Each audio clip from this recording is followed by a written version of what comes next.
we lived like somewhat near a train station, right? We were about, what, a mile? Like train tracks. I would say probably a half mile away from some railroad tracks. Yeah, and whenever I heard those, I'd start screaming because I'd be hearing that, which was really loud to my So ears. that's half a mile away, Yeah, and we you were couldn't hearing. You couldn't hear Couldn't it. go outside. It was just in the background. It didn't dawn on me, and so I'd take him out, and he'd start screaming that was the same time the train was going by. So you were hearing trains half a mile away and everything that was going on around you all at the same time. Yeah, And that was. What did that feel like? very stressful. It was really loud. It hurt my ears, really bad. So like after that, I was like, we'd go inside, and I think I was exhausted or whatever, and like went back into my world, I believe. But Your white light world. yeah. I am Melissa Rupert. And I'm Rick Rupert. This is Faye Rupert, and that is Ian Rupert. How old are you, Ian? I'm 15. You're 15. Okay, and the story is predominantly about you, isn't it? What happened to you? Yes. Because you haven't had any vaccines. And you can say thank you to your brother for that. Right. Yep. She's looking at me like, Big whatever. brother looking out for you. My mommy is 22. Oh, see? Oh, She that's is- so nice. How old is he? How old is he? 18. Oh, you're just thinking How old because... is Daddy? I But mummy's Pretty sure 22. mom's 22. Okay. Well, that's I like great. All right, so who's going to tell the story? I can start, I guess. Okay. Yeah, I mean, I was very skeptical at first until, Melissa pointed out some issues that Ian was having that just weren't normal. And it wasn't like we could exactly pinpoint the date that this is when it started happening. His reaction was not immediate and severe right away, but we noticed after, we had, one vaccine and then another vaccine, he definitely regressed. He went from making eye contact and saying small words to not making eye contact, not pointing, not interacting at all, being in his own little world. He would, not socialize with other kids. He would not play with toys, he would just organize everything. He did get very OCD. He had a lot of stuffed animals that he didn't really play with. He just kind of lined them up in a row. And anytime he would eat something, he would line it up in a row. And, he was very particular about what he would eat and what he wouldn't eat. Or how to be tucked very in. picky. Yeah, Everything was very... very much it had to be the exact same way, and that was it. And if it was something that he did not go along with, he would throw like what we called a silent tantrum, and it could be something silly like if you brought him his food not a certain way or something like that, he would just lie down on the floor with his arms and legs like sprawled out and just close his eyes and just kind of shut the world off. And that happened a lot. We'd be in a department store, and he just would be on the floor like a noodle, and I'd have to pick him up and put him on my hip and carry him out, and everyone's like, is he okay? And I'm like, shh, he doesn't want you to see him. Yeah, and the funny thing is a lot of parents, would look at us and go, well, that's good. My kid, he throws a fit and he's yelling and screaming and stuff like that. Some parents think that's a plus, but it really just was him just shutting off the whole world and just going in his own little place and not wanting to deal with anything. And it was like that for quite a while, and it really took him a long time to come out of that. We're fortunate that he's no longer autistic. He's actually still got some issues. He's got some perception disorders and things like that, and he's ADHD, but not anywhere near as severe as he was when he was her age, for So sure. how do you know that the vaccines had anything to do with it? Well, I went in with a book. So I used to work in the for a massage school, and so I got to see a lot of different, not Western stuff, more Eastern and things like that. And I worked at the bookstore, and a book came in on vaccines, and I had read it, and I brought that book in for his vaccines because I said I don't want to vaccinate him because of what I read in this book. And the doctor said that in Ohio it's the law, I have to, or I'm breaking the law. And, oh, that doesn't apply. Which is simply not true. That is not true. Yes, that is not true. They So it's lied another to doctor me. lying. They lied, flat out lied to me and said that I had to and it was the law. And I was like, okay. And they're like, oh, it's, he's fine, you're safe and all this. And I was like, well, I read that they weren't. And so they lied to me. And I think we had our radar up after noticing something just wasn't quite right after one vaccine, and that's where you got the book and we're like, okay, let's well, no, not I had do the book that. before then. Yeah. But I mean, it just, But that's kind of what progressed. got our, suspicions He up was or not something like so. that. I was more, because I was the one home with him Right. 24/7. Rick would work. I was home with him, and I had to deal with a child that was regressing, that was talking and smiling and playing, and now he wasn't. And, the doctors lied to me and said I had to vaccinate. So he actually got his vaccines all the way through 18 months. And then after that, the whole time I had been saying things were not right. Things weren't right. He had started talking, he stopped talking. They said he was speech delayed. They said that his big sister was talking for him, and they kept ignoring me and like brushing me aside. And I demanded that he be tested, for speech, with his sister in the room because they kept saying she was talking for him. And I said, no, she's not. And so when we had him tested, then they said, well, she's not talking for him. And I'm like, see? And the whole time, Rick was very like, oh, he's just believing what the doctors are saying. And I'm like, something else is wrong. Rick really didn't get on board complete and totally until Ian was 5, which was when school started coming. And I had said, he's not going to be able to go to school. He had started talking again at 3, and when he talked, he started in full sentences, and it was very musical. It was things I had said to him, and he just, because I would always say, what did you do? What did you do? And so the first thing he said was, what did you do? Very musically.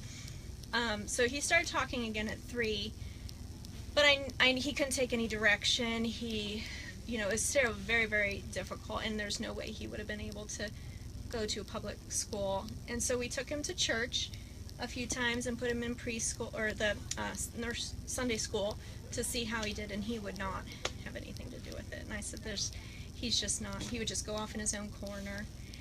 And I said, he's not going to do well in school. So I decided to homeschool him. So right around that time was when I went to.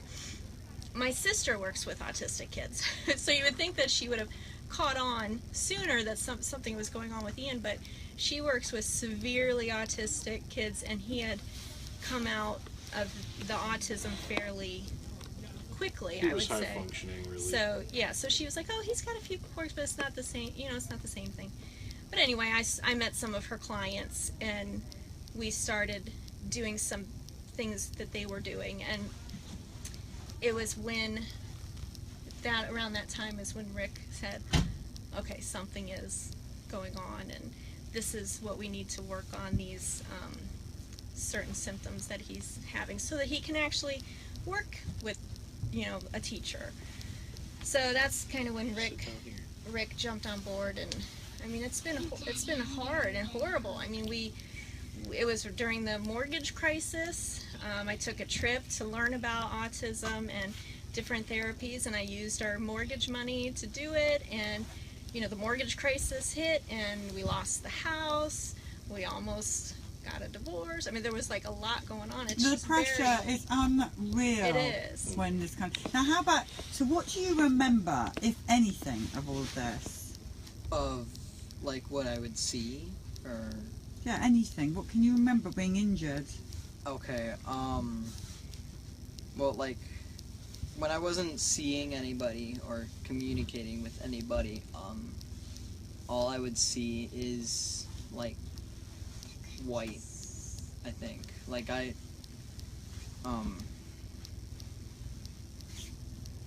don't know. It was difficult to process, but I was there and stuff like that. She could be standing right in front of me and I wouldn't know it. It was Sorry. You could be, your mum could be standing in front of you and you wouldn't know that she was there. Yeah. You just saw white. Hmm. Wow. And what I was doing, like whatever I was holding or concentrating on, I would see that and then myself. Everything else, I couldn't see anything else. What about hearing? I could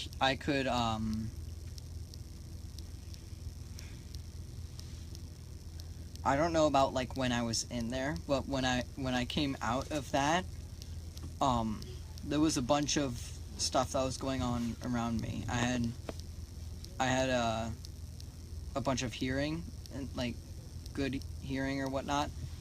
I could hear everything around me, but that's... We've had him tested because we've had a Oh, few I remember. therapists say that they thought he couldn't hear. Two different therapists thought that he couldn't hear, and I'm like, oh, I think he can hear. I think he can hear really good. We've all had that with Yeah. our kids. That's one of the first things they say. Yeah. He can't hear. And we know he can because he can hear Teletubbies 2 miles away. Yeah, you know. Right. So we had him tested, his hearing tested, and the audiologist kept saying, I can't believe he can hear this. I can't believe he can hear this, because he could hear everything. Every frequency she gave him, and I told her, I said, I think he can hear things people can't hear. Like, his hearing is too good. And later we found out that he had a processing disorder, which is probably what the therapists were seeing, that he wasn't taking direction. He was missing things because the processing was a problem. It wasn't the hearing, because his hearing is like unbelievable. We say it's superpowered hearing. You look great in that backstop, by the way. You look like a model. You're very. I want to Thank get you. Anu to come and take a picture of you for our work. I don't know what, for our website. You look Oh, really that's good. wonderful. Yeah, you look really good in it. Thank you. And it's good to have your age group wearing it as well. Thank you. So what else? So how'd you get over it? How did you have you recovered? Wait, what? How come you went from that autism state to being how you are now? Careful, honey. What's the secret? Uh, I mean, if you don't know, you don't know. I don't know. All of us mums are just leaning forward and saying, what on earth? How?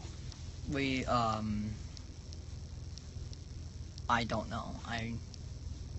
It's been, like, we've done so much stuff to help me, like, get out of it. It's, like, I Well, can't but list. what we did for the autism part, we've done a lot of therapy to work on after, but that was after you came out of the autism, the silent autism, and then you were more high functioning. But I think one of the big things was eating natural. Food, the diet, Yes. a diet. Diet issue. I agree with that. was very, because he had Very big limited. deal. He was a fat, chubby, breastfed baby, and then when he went off the breast and started eating food, he whittled his choices down to like 2 or 3. He lost a ton of weight. He was in the 5 percentile for weight. And I kept saying to the doctor, aren't you concerned about this? Because I'm concerned. And he's like, no, it's fine, it's fine. I'm like, when do you get concerned? Because he's like below 5%, you know. They don't care. So we changed the diet. We went all natural, clean, organic, not processed, which was hard because he wanted that. And to do that, by the way, because I've been working with a few families about how to get the kids to eat food, because most kids don't even want to try another piece of food. You know, they have their food and that's it. And so I think, with just an opinion of mine, is that if you create a relationship with food, even if it's just playing and having fun with food, if it's not even tasting it yet, that you'll eventually get there. So get the kids in the kitchen, get them playing with food, or making things, even just pushing the button on the blender if they can handle the noise, you know, things like that. And just expand their world with food a little bit, so they can start to create a different relationship with food. Faye, don't hurt the flies. But the other thing that I did, other than food, that I feel was huge, including probiotics like yogurt and things like that, other than that, was I would mimic him a lot. And I just kind of did it naturally. Like, It's like kind of sunrise therapy. yeah, oh yeah, we did the Sunrise program. I didn't know if we could say that. No, I mean, you can say what you like. Okay. It's just when you go too much into biomedical treatments, you just get the trolls going, oh, well, they're wacky. So Oh. your choice. It doesn't affect us what you say. Well, the Sunrise program was huge, because I watched him. I had nothing to do all day. He was what I was supposed to be doing all day, and he wouldn't communicate with me, so I just watched him all day. And I'd have shows on, and most of them had music and stuff. And I would notice I had this one video on that was different languages, like songs, little different song languages, Baby Einstein language thing. And he would ignore it the whole time until the Chinese song came on, and he would perk up and he'd look around, because that tone or that music or that girl's voice or whatever, he'd like look around, and he'd go and finally figured out it was coming from the TV, and he'd stand there, just watch little birthday candles and just stand there and look at it. As soon as she was done singing, he'd go back to what he was doing. So I was like, I know he can hear outside of his world, because he was in his world, and all of a sudden he was like, oh, at the same song every time. So I'm like, I know he's aware, somewhat aware, you know. But joining him was big. He loved cars. He would spin wheels for 4 hours, like just spin it. Well, So- you have done really well, and you're a great advocate for our children that have been that injured. And your sister has had no vaccines. That's why she is signing the inside of the bus. Oh, I'm sorry. No, I gave it to her to do it. Oh, okay. Just your Because name. where did you write your name? Right there. Faye. You will have a number as well. I just have no idea what it is. And you get to sign the outside of the bus. Have you signed it yet? I have signed it, You have yes. signed it, well done. And I've signed my sister as well underneath, since she's your older also sister is also vaccine injured. injured. Yeah. Wow, guys, and thank you for telling your story. You're welcome. Is there anything else anyone wants to add? Thank you. I can't think of too much right offhand, but back to the food thing, we made it kind of a big deal and made it exciting for him whenever we could to, whenever he would try new things, we'd tell him, okay, whether you like it or not, you know, you can try one bite, and then we'll put it on your food list that you tried that, and he would, you know, I remember he the would, food list. he would get a little bit Did you get excited rewards or about anything like that? No bribery needed. Just that it was Just- on No, his it list. was just Just that. us add cheering him that to your on. list Just of that something was, that you tried, I you could know. put it on the food list. So, I mean, he really did, It's one of like, those. just Faye. do so well. Be with careful, just trying Faye. We don't have different any stuff. insurance for that. I mean, he went from eating only chicken nuggets to Right. now. I mean, we had Middle Eastern food for lunch and Mexican for supper. I mean, he's not afraid to try new things and eat all sorts of things, and you know, lots of natural stuff that's good for him. You know, and she mentioned the Sunrise that we did for him therapy-wise. We also did a brain balance Brain therapy balance. with Do you him know that was a them? huge help. We've done that. It's whatever works for Yeah. your child. That's what Yes, parents they're need all to know. different. And if your child doesn't recover like you, like my son didn't, doesn't make you a bad parent. We try Right. every way we Right. can. And some of us are more fortunate than others. And whatever. Yeah. Everybody's pleased for everybody. That's very important to know that. What else was I going to say? Ian would like me to write our story, like write a book, because I'm helping a few different families too. You should do. On You should Facebook. do. And you should, your photograph should be on the front cover, because if I had $1 for every person on here that's saying what a handsome man you are, I'd be very good. Yeah, you've got a lot of autism mothers going, oh, isn't he lovely? So, Her friend actually said that on Facebook recently. Yeah, I just sent her a picture, Right, and yeah. she's like, Yeah. "He's so handsome." yeah, they're Like, saying you're cute. La, la, la. Thank you. Thank you He very is. much. He is pretty popular in Oh, school. and no, could you take a picture of him in the faxed hoodie for our website, please? Yes. Because he's very handsome. We might be able to, the rate we're going, might be able to auction it off, make a bit of money.